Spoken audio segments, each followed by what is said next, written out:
Well, let's get that tough moment out of the way, and we'll talk about the tragedies that happened this week. You and Book were actually on the air when the news for Bray Wyatt happened, and I got to watch that clip.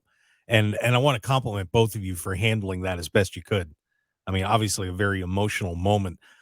Talk to us a little bit about what that was like, getting that news on the air that Bray had passed away. I mean, obviously, there's no good time to receive bad news, and we were in the middle of talking about Terry Funk, one of the greatest of all time, and we have a live chat on the show, and I started to see something in the chat, and took me a few seconds to go confirm it with Triple H, and I didn't even believe what I had read for a minute. And that's why even I said, like, I don't know if I should read this, because I didn't know if it was real, because it just seems so surreal.